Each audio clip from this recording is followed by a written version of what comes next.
আল্লাহ তাআলা নির্দেশ দিলেন, ইব্রাহিম যাও যাও,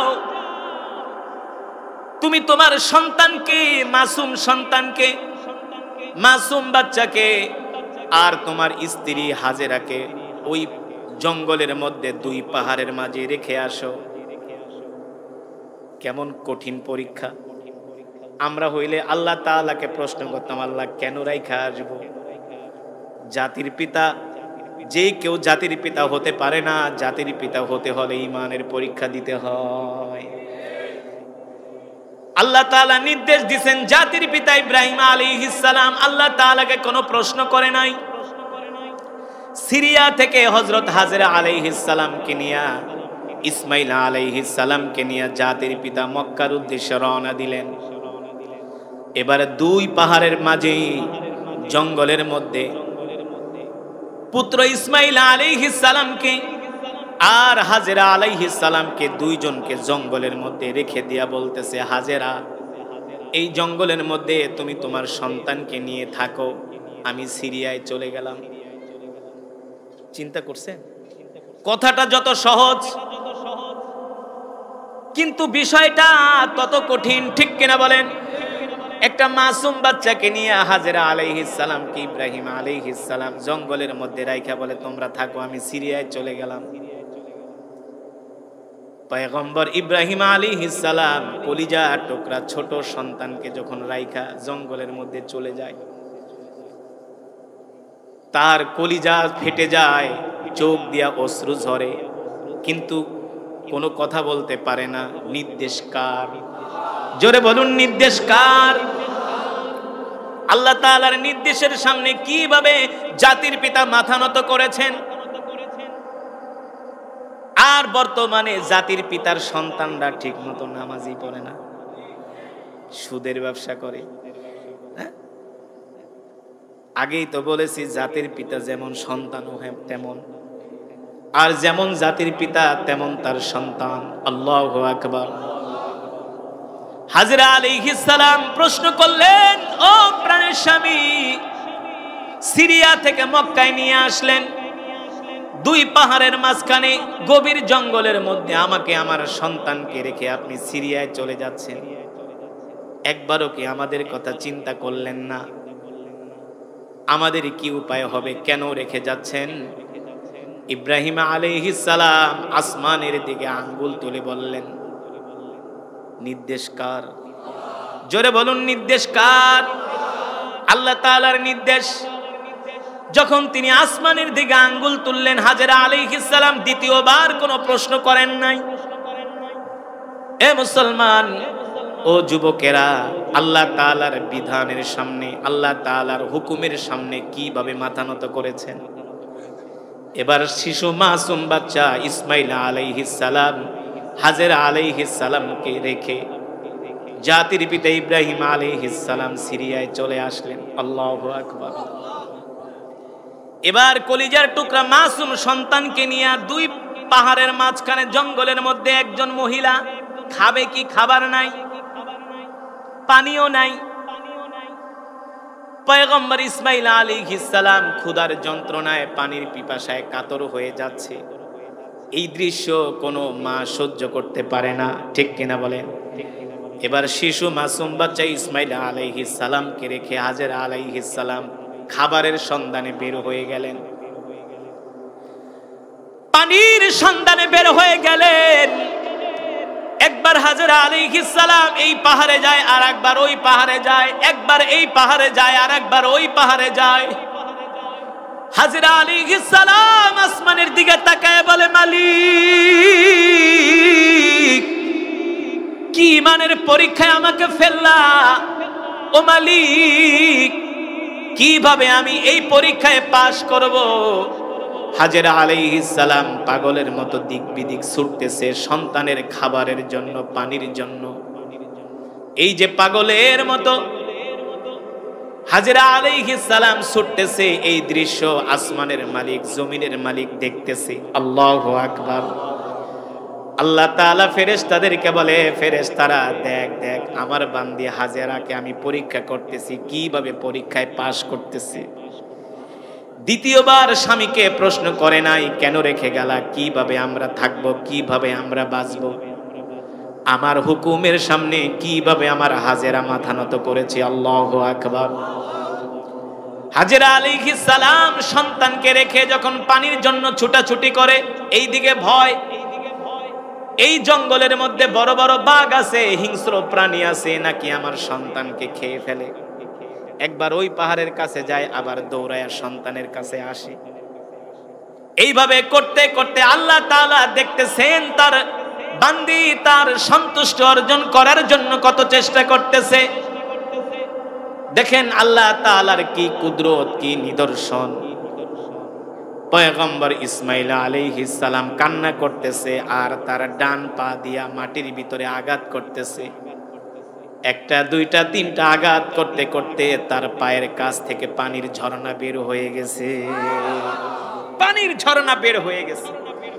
সেই পানি হলো জমজমের পানি, মাউজ জমজম। জমজমের পানি পৃথিবীর শ্রেষ্ঠ পানি, পৃথিবীর সুপ্রিয় পানি।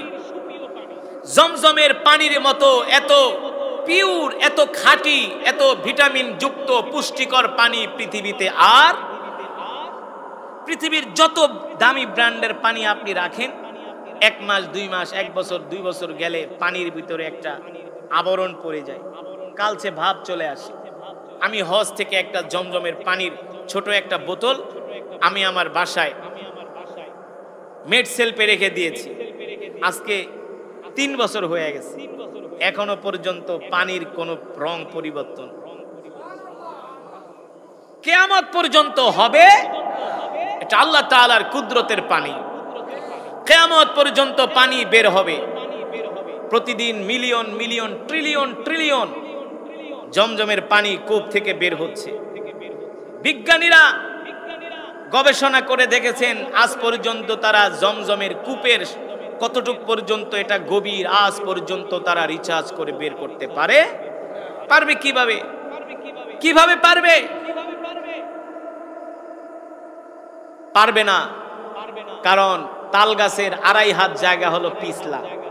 কয় হাত? তাল গাছের 2.5 হাত জায়গা পিছলা। তো পৃথিবীর যতই বিজ্ঞানী বলেন, ওরা 2.5 হাতের বেশি যাইতে পারে, যেতে পারে না। ওরা এত কিছু আবিষ্কার করে, এত কিছুর আবিষ্কারক, জন্মদাতা, আজ পর্যন্ত ওরা কি প্রথম আসমানের ধারে কাছে যেতে পারছে? কিয়ামত পর্যন্ত পারবে। ক্ষমতা কার? জোরে বলুন, ক্ষমতা কার? আল্লাহ তাআলার কুদরতে পায়ের নিচ থেকে পানি বের হচ্ছেন, জমজমের পানি। আল্লাহু আকবার। আল্লাহর নবী বলেছেন, কেউ যদি জমজমের পানি আল্লাহ তাআলাকে খালেস নিয়তে, রব মেনে ইখলাসের সাথে নিয়ত করে যদি জমজমের পানি পান করে, আল্লাহ তাআলা তার সমস্ত রোগ দূর করে দেয়। জমজমের পানির ভিতরে এমন বরকত আছে, আপনি চাইলে শুধু জমজমের পানি আর খেজুর খায়া সারাদিন কাটাতে পারবেন। আপনার তৃষ্ণা লাগবে না, ক্ষুধার ভাব আসবে না, ক্লান্তি আসবে না। কারণ এই পানি দুনিয়ার কোনো সাধারণ পানি নয়, এই পানি হলো আল্লাহ তাআলার বরকতের পানি। ঠিক কিনা বলেন? পয়গম্বর ইসমাইল আলাইহিস সালামের পায়ের বরকত থেকে জমজমের কূপ, সেখান থেকে পানির ফোয়ারা বের হয়েছে। এই পানি কিয়ামত পর্যন্ত পান করলেও এই পানি শেষ হবে না। আল্লাহ তাআলা বলে, ইব্রাহিম, শুধু তোমার সন্তান ইসমাইলের বরকতে আমি জমজমের পানি দেই নাই। এ ইব্রাহিম, আমি তোমার সন্তান ইসমাইল আলাইহিস সালামের মাধ্যমে সারা পৃথিবীর মানুষদেরকে মেসেজ দিতে চাই, সারা পৃথিবীর মানুষদেরকে জানায় দিতে চাই আল্লাহ তাআলার গোলামি কিভাবে করতে হয়, কিভাবে করতে হয়। এবার একটা ফুটফুটে সুন্দর বালক যখন বাবার সাথে হাটে যায়, বাজারে যায়, বাবার সাথে কাজ কর্মে বাবাকে হেল্প করে, বাবাকে সহযোগিতা করে, এমন একটা সময় আল্লাহ তাআলা স্বপ্নের মধ্যে দেখালেন, ইব্রাহিম, তুমি তোমার প্রিয় বস্তুটাকে কোরবানি করে দাও আল্লাহ তাআলার রাস্তায়। জাতির পিতা ইব্রাহিম আলাইহিস সালামের যত সম্পদ ছিল সব সম্পদগুলো আল্লাহর রাস্তায় দান করে দিছে। আল্লাহ তাআলা বলেন, না না না ইব্রাহিম, তুমি তোমার প্রিয় বস্তুটাকে আল্লাহর রাস্তায় কোরবানি করে দাও। জাতির পিতা ইব্রাহিম আলাইহিস সালাম মনে মনে ভাবে, এই দুনিয়াতে আমার কাছে যত সম্পদ ছিল সব সম্পদগুলো আমি আল্লাহ তাআলার রাস্তায় কোরবানি করে দিয়েছি, দান করে দিয়েছি। এখন তো একমাত্র আমার সন্তান ছাড়া আমার কাছে আর কোনো আদরের বস্তু নাই। সন্তানই আমার সম্বল। পয়গম্বর বুঝতে পেরেছেন আল্লাহ তাআলা তার সন্তানকে কোরবানি করার জন্য বলছেন। যারা হজে গিয়েছেন, যেখানে পয়গম্বর ইসমাইল আলাইহিস সালামকে জবে করার জন্য নিয়ে গেছে একটা পাহাড়ের কাছে, যখন হাজী সাহেবরা মিনা থেকে যখন কঙ্কর মারার জন্য, শয়তানকে কঙ্কর মারার জন্য আসে, ওই জায়গাটা এখনো আছে, ছোট একটা মিনারের মতো। গভীর নির্জন জঙ্গল, গভীর নির্জন জঙ্গল, আশেপাশে কোনো ঘর নাই, বাড়ি নাই। বাইতুল্লাহ থেকে, মক্কা থেকে, কাবা থেকে 10 কিলোমিটার দূরে একটা গভীর জঙ্গলে সন্তানকে নিয়ে আসছে বাবা। কত বড় ইমানের পরীক্ষা। এবার সন্তানকে নিয়ে এসে বাবা বলতেছে, সন্তান, আমি রাত্রেবেলা স্বপ্ন দেখেছি, আল্লাহ তাআলা আমাকে নির্দেশ দিয়েছে আমি আল্লাহ তাআলার সন্তুষ্টির জন্য তোমাকে আমি জবাই করব, কোরবানি করব। আল্লাহু আকবার। ফাবাশশারনাহু বিগুলামিন হালিম ফালাম্মা বালাগা মাআহুস সায়া ক্বালা ইয়া বুনাইয়া ইন্নী আরা ফিল মানামি আন্নী আযবাহুকা ফানজুর মাযা তারা ক্বালা ইয়া আবাতি ইফআল মা তু'মার সাতাজিদুনি ইনশাআল্লাহু মিনাস সাবিরিন। আল্লাহু আকবার। পয়গম্বর বলতেছে, ইসমাঈল, আমি তোমাকে আল্লাহ তাআলার সন্তুষ্টির জন্য কোরবানি করব। ইসমাঈল আলাইহিস সালাম বলে, বাবা আপনি কোনো চিন্তা করবেন না, আল্লাহ তাআলার পক্ষ থেকে আপনাকে যে নির্দেশ দেওয়া হয়েছে আপনি সেই নির্দেশ বাস্তবায়ন করেন, আপনি আমাকে ধৈর্যশীলদের কাতারে পাবেন। পয়গম্বর ইসমাঈল শুয়ে পড়লেন আর বাবাকে বললেন, বাবা আপনি আমার 2 হাত বাঁধেন, 2 পা বাঁধেন, কারণ আপনি যখন আমার গলার মধ্যে ছুরি চালাবেন ওই সময়ে যদি আমি আমার হাত পা নাড়াচাড়া করি আপনার গায়ে লাগলে আমার বেয়াদবি হয়ে যাবে। আল্লাহু আকবার। কত বড় ঈমানের পরীক্ষা, কত বড় ঈমানের পরীক্ষা। সেইখানে যদি আল্লাহ তাআলা নির্দেশ দিত চূড়ান্ত পর্যায়ে যে জবাই করো, আসলে জবাই করার উদ্দেশ্য ছিল না, ইব্রাহিম আলাইহিস সালামের ঈমানের পাওয়ার পরীক্ষা করার উদ্দেশ্য ছিল যে আল্লাহ তাআলাকে কতটুকুন ভালোবাসে। ঠিক কিনা বলেন? আজকে আমরা সেই পয়গম্বর, জাতির পিতার সন্তান, আজকে আমরা ঠিক মতো নামাজ পড়ি না, আল্লাহর কোরআন পড়ি না, আল্লাহর দ্বীন মানি না। না, আল্লাহর দ্বীন মানি না। মসজিদে মুসল্লি খুঁজে পাওয়া যায় না, কোরআন তেলাওয়াত করার জন্য মুসলমান খুঁজে পাওয়া যায় না। অথচ আল্লাহ তাআলা বলছেন, ওয়াদাল্লাহুল্লাযীনা আমানু মিনকুম ওয়া আমিলুস সালিহাত, আমি আল্লাহ তোমাদেরকে যেই কোরআন দিয়েছি এই কোরআন অনুযায়ী যদি তোমাদের জীবনকে পরিচালনা করো, তোমাদের রাষ্ট্রকে পরিচালনা করো, তোমাদের সমাজকে পরিচালনা করো, আমি আল্লাহ আসমান থেকে জমিন থেকে তোমাদের জন্য বরকত বের করে দিব। কিন্তু আমরা কোরআন অনুযায়ী চলবো তো দূরের কথা, বর্তমানে আমরা কোরআনের বিরুদ্ধে অবস্থান নিয়েছি। ঠিক কিনা বলেন? আল্লাহ রাব্বুল আলামিন বলেন, আল্লাযী খালাকা সাবআ সামাওয়াতিন তিবাকা মা তারা ফি খালকির রাহমানি মিন তাফাউত ফারজি'ল বাসারা হাল তারা মিন ফুতুর। আল্লাহ রাব্বুল আলামিন বলেন, নবী দুনিয়ার মানুষদেরকে বলে দেন আমি আল্লাহ তাআলা এমন রব যে রব কিনা তাদের মাথার উপরে খুঁটিবিহীন 7টা আসমানকে ঝুলিয়ে রেখেছেন। ঠিক কিনা বলেন? পৃথিবীর কোনো বিজ্ঞানী আজও পর্যন্ত বলতে পারবে না আটলান্টিক মহাসাগরের উপর থেকে আসমানের কোনো একটা জায়গা ভেঙে পড়েছে, বলতে পারবে? কিংবা বঙ্গোপসাগরের কোনো এক জায়গা দিয়ে আসমান থেকে একটু প্লাস্টার খসে পড়েছে? আল্লাহ রাব্বুল আলামিন বলেন, না না না, কিয়ামত পর্যন্ত আমার 7টা আসমান অক্ষত থাকবে, এটা হলো আমার রবের ক্ষমতা। ঠিক কিনা বলেন? আল্লাহ রাব্বুল আলামিন বলে, দুনিয়ার মানুষ, আমি আল্লাহ তাআলা তোমাদেরকে দুনিয়াতে পাঠিয়েছি, এই আসমানের নিচে তোমরা বসবাস করতেছ। তোমরা ভেবো না আমি আল্লাহ তোমাদেরকে দুনিয়াতে এমনি এমনি পাঠাইছি। না না না, আমি আল্লাহ তোমাদেরকে দুনিয়াতে এমনি এমনি পাঠাই নাই। আমি আল্লাহ তোমাদেরকে দুনিয়াতে পাঠানোর পিছনে আমার উদ্দেশ্য রয়েছে। আল্লাহ রাব্বুল আলামিন বলেন, কি উদ্দেশ্য? আমি আল্লাহ তোমাদেরকে দুনিয়াতে পাঠিয়েছি আমার গোলামি করার জন্য। ঠিক কিনা বলেন? কার গোলামি? আল্লাহ তাআলা বলেন, আমার গোলামি করার জন্য আমি তোমাদেরকে দুনিয়াতে পাঠিয়েছি। শুধু আমি আল্লাহ তোমাদেরকে দুনিয়াতে গোলামি করার জন্যই পাঠাই নাই, আমি রব মাঝে মাঝে তোমাদেরকে কিছু পরীক্ষা করব। পরীক্ষা করে আমি দেখব তোমাদের ঈমানের শক্তি কতটুকু আছে।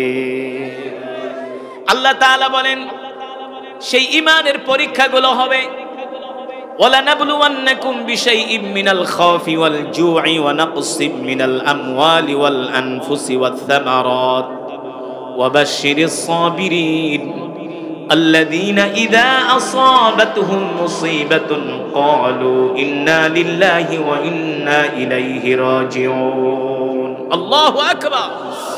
আল্লাহ রাব্বুল আলামিন বলেন, নবী দুনিয়ার মানুষদেরকে বলে দেন, আমি আল্লাহ মাঝে মাঝে মুমিনদেরকে ক্ষুধা দিয়া তাদেরকে আমি পরীক্ষা করব। কি দিয়া?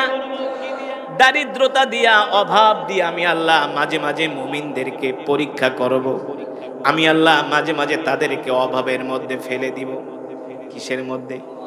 দেখব তারা অভাবের মধ্যে পড়ার পরে তারা ব্র্যাক ব্যাংক থেকে, কৃষি ব্যাংক থেকে, আশা ব্যাংক থেকে, গ্রামীণ ব্যাংক থেকে তারা সুদের পয়সা আনে কিনা? কিসের পয়সা? এখন তো বাংলাদেশে রমরমা সুদের ব্যবসা চলতেছে। ঠিক কিনা বলেন? প্রতিটা ঘরে ঘরে সুদ, প্রতিটা ঘরে ঘরে সুদ, প্রতিটা ঘরে ঘরে সুদের কারবারি। একটু অভাবে পড়ে গেলে, বিপদে পড়ে গেলে কয় তাড়াতাড়ি সুদ নিয়ে আসো, সুদে টাকা নিয়ে আসো। আপনাদের এলাকায় আছে কি আছে না? সুদখোর আছে? হ্যাঁ, সুদখোর। নাউজুবিল্লাহ বলেন। সুদের সবচেয়ে ছোট গুনাহ হচ্ছে নিজের মায়ের সাথে বাইতুল্লাহর সামনে জিনা করা। বলেন নাউজুবিল্লাহ। সুদখোরের কোনো ইবাদত আল্লাহর দরবারে কবুল হবে না। সুদখোর যতই নামাজ পড়ুক না কেন, তার নামাজ কবুল হবে না। সুদখোর যতই মসজিদ বানাক না কেন, মসজিদ বানায় কোনো লাভ নাই। সুদের টাকা দিয়া হজ করলে তার হজ কবুল হবে না। সুদের টাকা দিয়া কোরবানি দিলেও তার কোরবানি কবুল হবে না। ঠিক কিনা বলেন? আল্লাহ রাব্বুল আলামিন বলেন, নবী আমি আল্লাহ শুধু তাদেরকে অভাব দিয়েই পরীক্ষা করব না। ওয়ালানাবলুওয়ান্নাকুম বিশাইইম মিনাল খাউফি ওয়াল জু', আমি আল্লাহ ক্ষুধা দিয়া পরীক্ষা করব। আমি আল্লাহ তাদের ক্ষেতের ফসলগুলো নষ্ট করে দিব।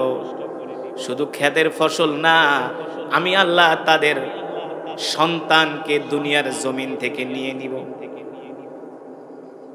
দুনিয়াতে এমন আছে কি আছে না? এক বাবার এক পুত না, বাচ্চাটা কেবল 4-5 বছর বয়স হয়েছে, বাবার সাথে মায়ের সাথে একটা গভীর সম্পর্ক, সেই সময় আল্লাহ দুনিয়া থেকে নিয়ে গেছে। এমন পরীক্ষা আল্লাহ করেন কি করেন না? যখন এমন পরীক্ষার মধ্যে দুর্বল ইমানের মুসলমানরা পতিত হয়, তখন তারা আল্লাহ তাআলাকে দোষারোপ করে। নাউজুবিল্লাহ। বলে, আল্লাহ তুমি কি আমাকেই দেখলা? আমার কলিজার টুকরাটা তুমি নিয়ে গেলা, তোমার কি মায়া লাগলো না? অথচ মুসলমান জানো না তুমি আর তোমার সন্তানকে কতটুকুন ভালোবাসো। তোমার চেয়ে তোমার রব তোমার সন্তানকে আরো মিলিয়ন মিলিয়ন ট্রিলিয়ন ট্রিলিয়ন গুণ ভালোবাসে। আল্লাহ রাব্বুল আলামিন সে কথাই কোরআনুল কারীমের মধ্যে বলছেন, আমি আল্লাহ তোমাদেরকে মাঝে মাঝে পরীক্ষা করব। পরীক্ষার মধ্যে আমি আল্লাহ তোমাদেরকে পতিত করব, কারণ আমি আল্লাহ দেখব তোমাদের ঈমানের পাওয়ার কতটুকুন আছে। ঠিক কিনা বলেন? আমাদের জাতির পিতা নাম কি? জোরে বলেন। মুসলমানের জাতির পিতার নাম হলো ইব্রাহিম আলাইহিস সালাম। ঠিক কিনা বলেন? ইব্রাহিম আলাইহিস সালাম ছাড়া দ্বিতীয় কেউ মুসলমানের জাতির পিতা হতে পারে না। ইব্রাহিম আলাইহিস সালাম ছাড়া কেউ মুসলমানের জাতির পিতা হতে পারে না, শয়তানের পিতা হতে পারে। ঠিক কিনা বলে? যে কাউকে জাতির পিতা বানায় দেয়। জাতির পিতা হওয়া কি এত সোজা নাকি? হ্যাঁ, জাতির পিতা হওয়া কি এত সোজা নাকি? জনগণের ঘাড়ের উপরে জোর করে জাতির পিতাকে চাপিয়ে দেওয়া যায়। আসলে জাতির পিতার জুতার ধুলি কমান সমানো তার যোগ্যতা হয় না। ঠিক কিনা বলে? আমরা সেই জাতির পিতার সন্তান। আমাদের পিতা, আমাদের আব্বা হচ্ছে হযরত ইব্রাহিম আলাইহিস সালাম। কেমন ছিলেন আমাদের জাতির পিতা? কেমন ছিলেন? বর্তমানে আমাদের পিতাদেরকে তো ক্ষমতার লোভ দেখাইলে গণেশ উল্টে যায়। ঠিক কিনা বলেন? কিন্তু আমাদের জাতির পিতা কেমন জাতির পিতা ছিলেন? নমরুদ অগ্নিকুণ্ডের মধ্যে জাতির পিতাকে নিক্ষেপ করছে না? জাতির পিতা কি বলেছিলেন? আমাদের পিতা, আমাদের আব্বা কি বলেছিলেন? এ নমরুদ, আমার রব যদি না চায় তুই আমার একটা পশমও পড়তে পারবি না। ঠিক কিনা বলেন? কেমন ছিলেন আমাদের জাতির পিতা, যিনি অগ্নিকুণ্ডের মধ্যে থেকেও নমরুদের বিরুদ্ধে হুঙ্কার দিয়েছেন। সেই জাতির পিতার সন্তান হলাম আমরা। হ্যাঁ, আর যে কাউকে আমরা জাতির পিতা বানাই, তো জাতির পিতাও যেমন জাতির সন্তানগুলোও। হ্যাঁ, যেমন পিতা তেমনই তো সন্তান।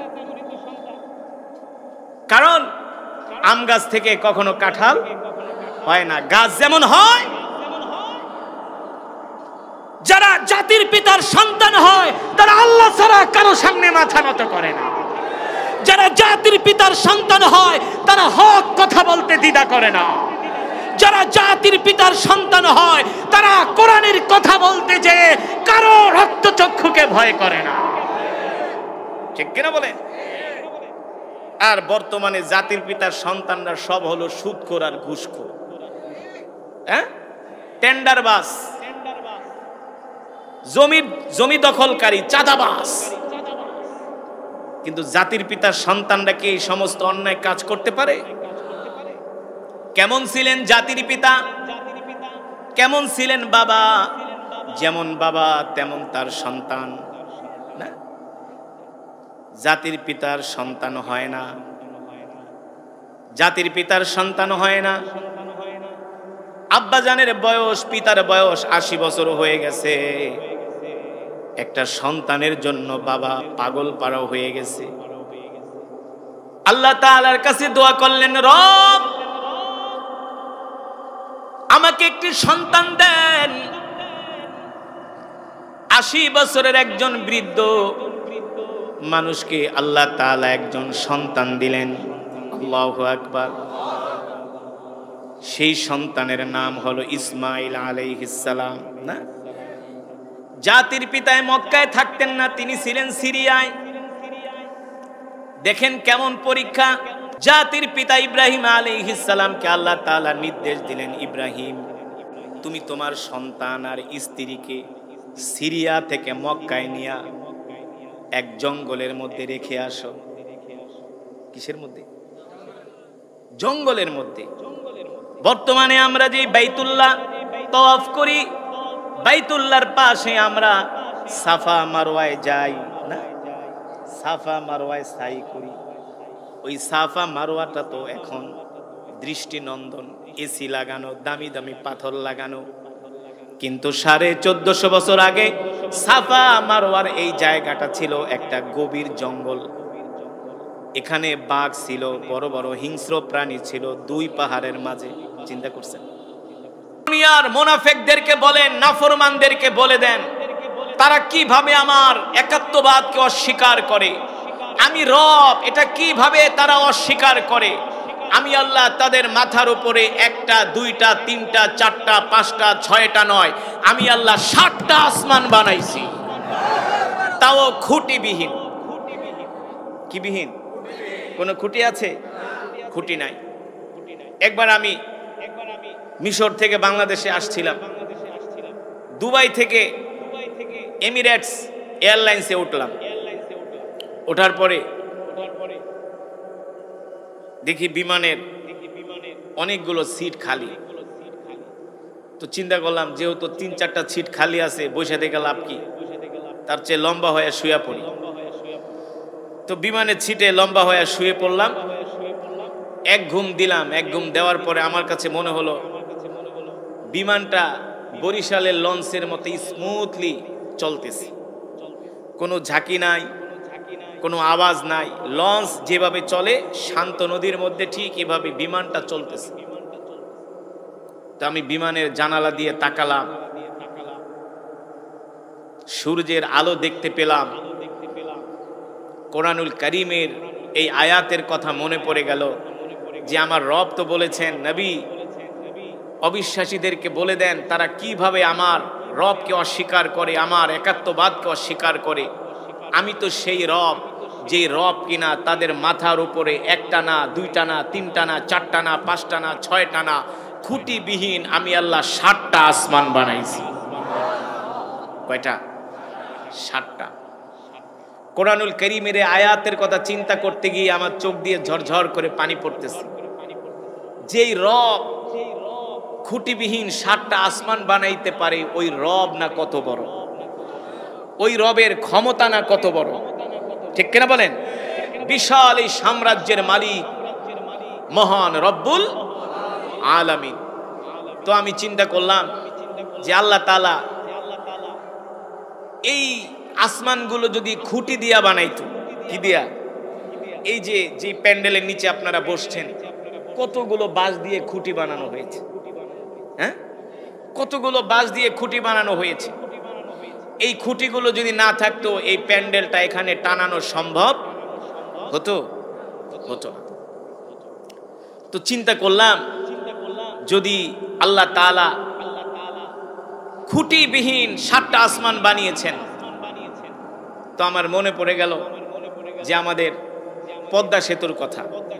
যখন পদ্মা সেতুর কাজ হচ্ছিল, পিলারগুলো যখন বানাচ্ছিল, তখন মাঝে মাঝে ফেরি যে পদ্মা সেতুর পিলারের মধ্যে ধাক্কা লাগতো, ঠিক না? এই কারণে সাময়িক সময়ের জন্য ফেরি চলাচল বন্ধ করে দিয়েছিল, অথবা অন্য দিক দিয়ে ফেরির রাস্তাটাকে ডাইভার্ট করা হয়েছিল। তো আমি মনে মনে চিন্তা করলাম, আমার রব যদি আসমানের মধ্যে খুঁটি দিত, খাম্বা দিত, পিলার দিত, তাহলে এই আসমানের নিচ দিয়ে পৃথিবীর কোনো বিমান চলাচল করতে পারতো না। পারতো? কারণ এক একটা বিমান যে আসমানের পিলারের সাথে ধাক্কা লেগে বিমান ক্রাশ করত, বিমান অ্যাক্সিডেন্ট করত, ঠিক কিনা বলেন? বাস, প্রাইভেট কারে আর কত মানুষ যাতায়াত করে সারা পৃথিবীতে। 700 কোটি মানুষের মধ্যে একটা পরিসংখ্যানে দেখা গেছে প্রায় 3 থেকে 350 কোটি মানুষ প্রতি বছর বিমানে যাতায়াত করে। এই যে দেখেন হজ হচ্ছে, প্রায় সারা পৃথিবী থেকে 20 থেকে 25 লক্ষ মুসলমান শুধু হজের সফরে যাচ্ছে। হ্যাঁ, হজ তো আছেই, ওমরা প্রতি বছর প্রতিদিন ওমরায় লক্ষ লক্ষ মানুষ মক্কাতুল মুকাররমা, মদিনাতুল মুনাওয়ারা যাচ্ছে। সারা পৃথিবীর সবচেয়ে বড় বাণিজ্য হয় বিমানের মাধ্যমে। কিসের মাধ্যমে? আপনি যদি গুগলে ঢোকেন রাত্রবেলা দেখবেন হাজার হাজার ঝাঁকে ঝাঁকে বিমান আকাশ দিয়া উঠতেছে। তো আসমানে যদি এই পিলারগুলো থাকতো, বিমানগুলো চলতে পারতো? চলতে পারতো? আল্লাহু আকবার বলবেন না? জোরে বলেন আল্লাহু আকবার। বর্তমানে কিছু নারী তারা নিজেদের অধিকার চাচ্ছে। কি অধিকার? বাংলাদেশের পুরুষরা নাকি নারীদেরকে তাদের অধিকার দেয় না, আমরা নাকি তাদের অধিকার দেই না। এত কষ্ট করি মহিলাদের জন্য, সকাল 6টায় কাজে যায়, রাত 12টা বাজে আসে, দুপুরের ভাতটাও ঠিক মতো খায় না, তাও নাকি আমরা তাদের অধিকার। নিজে ছিঁড়া কাপড় পরা স্ত্রী সন্তানকে ভালো কাপড় পরাই। আপনারা পরান না? ভালো একটা জিনিস নিজে না খেয়ে পকেটে করে স্ত্রী সন্তানের জন্য নিয়ে আসি, তারপরও নাকি আমরা নারীর অধিকার দেই না। ডক্টর ইউনূস বলতেছে এখন কি প্রয়োজন? নারীর অধিকার লাগবে। কি লাগবে? নারীর অধিকার লাগবে। কিভাবে? কিভাবে লাগবে? পুরুষ যদি বিয়ে করে 4টা, মহিলাও নাকি 4টা বিয়ে করতে হবে। এখন আবার মহিলাদের স্লোগান, আমার দেহ আমি দিব, যাকে খুশি তাকে দিব। এগুলো নাকি নারীর অধিকার। শুধু এখানেই শেষ না, সম্পত্তিতে নারীদেরকে সমান ভাগ দিতে হবে। আপনার বাবার সম্পত্তি আপনি যতটুকুন সম্পত্তির ভাগ পাবেন, আপনার বোনও ততটুকুন সম্পত্তির ভাগ পাবে। এটা বলতেছে ওরা। অথচ আল্লাহ তাআলা কোরআনুল কারীমের মধ্যে বলছেন যে না, ইউসিকুমুল্লাহু ফি আওলাদিকুম লিযাকারি মিসলু হাযযিল উনসায়াইন। আল্লাহ তাআলা এখানে কিভাবে সম্পদের ভাগ করতে হবে সেটা আল্লাহ তাআলা কোরআনে বলে দিয়েছেন। দুইজন নারীর সমান একজন পুরুষ সম্পদের ভাগ পাবে। দুইজন নারী যতটুকুন পাবে একজন পুরুষ ততটুকুন পাবে। দুইজন বোন যতটুকুন সম্পদ পাবে একজন ভাই ততটুকুন সম্পদ পাবে। দেখেন, একজন পুরুষ শুধু বাবার সম্পত্তির ভাগ পায়, আর একজন মহিলা সে যদি হয় মা, তাহলে তার সন্তান তার ভরণ পোষণের দায়িত্ব নেয়। কথা বলেন, আমরা আমাদের মায়ের যত টোটাল খরচ আছে এটা আমরা বহন করি কি করি না? তার কাপড় চোপড়, পোশাক, তার চিকিৎসা, তার খাওয়া দাওয়া, অল এভরিথিং যা প্রয়োজন আমরা সন্তান হিসেবে মায়ের দায়িত্ব পালন করি কি করি না? আবার এই মাই যদি হয় স্ত্রী, একজন নারী যদি হয় স্ত্রী, সেই স্ত্রীকেও তো স্বামী তার ভরণ পোষণের দায়িত্ব পালন করে। স্বামী মারা যাওয়ার পরে স্ত্রী স্বামীর সম্পত্তির ভাগ পায় কি পায় না? স্বামী মারা যাওয়ার পরে স্ত্রী সম্পত্তির ভাগ পায়। আবার স্বামী স্ত্রী যদি হয় বোন, একজন মহিলা যদি হয় বোন, সেও কিন্তু তার ভাই তাকে পড়াশোনা করায়, পড়াশুনো করিয়ে একটা পর্যায়ে যে তাকে একজন ভালো স্বামীর হাতে তুলে দেয়। অর্থাৎ বোন হলেও ভাইয়ের থেকে তার ভরণ পোষণ পাচ্ছে, মা হলে সন্তানের থেকে তার ভরণ পোষণ পাচ্ছে, স্ত্রী হলেও তার স্বামীর থেকে, তার মানে সে 3 দিক থেকে পাইতেছে। আর আমরা গাদার খাটনি খাইটা এত কষ্ট কইরা বাবার সম্পত্তির ভাগ পাই, সেখানেও নাকি আমরা বেশি সম্পদ নিয়ে যাই। এটা ওরা বলতেছে, ওই নারীবাদীরা বলতেছে। অথচ এই কথাটা হলো সরাসরি কোরআনের সাথে সাংঘর্ষিক। কোরআনের সাথে সাংঘর্ষিক। আল্লাহ তাআলা যেই বিধান করে দিয়েছেন, আল্লাহ তাআলার বিধানের বিরুদ্ধে আঙ্গুল তুলবে পৃথিবীর এত বড় সাহস কারো হতে পারে না। আবু জেহেলই সাহস পায় নাই, আবু লাহাবই সাহস পায় নাই, নমরুদ, ফেরাউন, সাদ্দাত, কারুন, আর তোমরা তো হইলা পুঁটি মাছ। তোমাদের বাপ দাদা 14 গোষ্ঠীর এই সাহস পায় নাই। ঠিক কিনা বলেন? ডক্টর মোহাম্মদ ইউনুস তিনি আমেরিকার প্রেসক্রিপশনে এই সমস্ত কাজগুলো করতেছেন। শুধু এখানেই শেষ নয়, নারীরা বলছে যে পুরুষ একাধিক বিয়ে করতে পারবে না, অথচ আল্লাহ কোরআনে বলছেন মাসনা ওয়া সুলাসা ওয়া রুবা, তুমি 4টা পর্যন্ত বিয়ে করতে পারবা যদি তোমার সেই সক্ষমতা, যদি তোমার সেই সক্ষমতা থাকে তুমি 4টা পর্যন্ত বিয়ে করবা। এখন কোন পুরুষ যদি বলে যে আমার 4টা বিয়ে করার সক্ষমতা নাই, তুই না কর, কিন্তু যার আছে সে করবে। এটা আল্লাহর কোরআনের বিধান। ঠিক কিনা বলেন? এই কোরআনের বিধানের বিরুদ্ধে, আল্লাহ তাআলার এই বিধানের বিরুদ্ধে কথা বলাও আল্লাহর কোরআনের বিরুদ্ধে সরাসরি আঙ্গুল তোলা।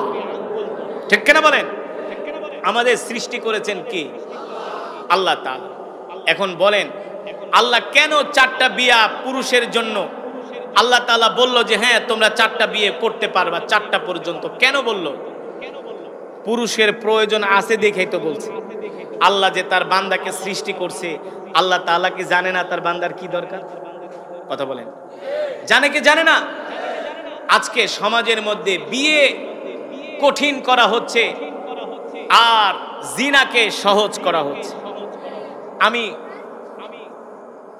দেশের বাইরে অনেক দেশে যাই। একবার থাইল্যান্ডের ইয়ালাতে একটা প্রোগ্রাম ছিল, প্রোগ্রাম শেষ করে বাংলাদেশে আসব, তো ব্যাংককে আসলাম। ব্যাংককে আসার পরে বাংলাদেশের অনেক নামকরা একজন শিল্পপতি দেখি উনি হাফ প্যান্ট পরা মহিলা একটা লইয়া ব্যাংককের রাস্তা দিয়া ঘুরতেছে। আমি তো দেখা ভাইজান, ভাই ভাই ভাই আপনি আপনি ব্যাংককে কই থেকে আসলেন? আমি বলি আমার তো প্রোগ্রাম ছিল ইয়ালাতে, আমি আগামীকালকে দেশে চলে যাব, ঢাকায় চলে যাব, আজকে ব্যাংকক হোটেলে থাকবো, সকালে এয়ারপোর্ট যাব। তো হাফ প্যান্ট পরে ঘুরতেছেন, সাথে কে? ভাই ভাই ভাই ভাই এই কথা বললেন না কেন? আসলে ওনার সাথে যে আছে এটা ওনার স্ত্রী না, এটা হলো ওনার বান্ধবী। ঘরে স্ত্রী রেখে বান্ধবীকে নিয়ে ব্যাংকক যায়, থাইল্যান্ডে যায়, মালয়েশিয়া যায়, সিঙ্গাপুর যায়, আমেরিকায় যায়, ঠিক কিনা বলেন? তুমি যাতে ঘরের ভিতরে তোমার স্ত্রীকে রাইখা পর নারীকে নিয়ে যাতে তুমি জিনা না করো, তোমার যদি প্রয়োজন হয় 1টা 2টা 3টা 4টা পর্যন্ত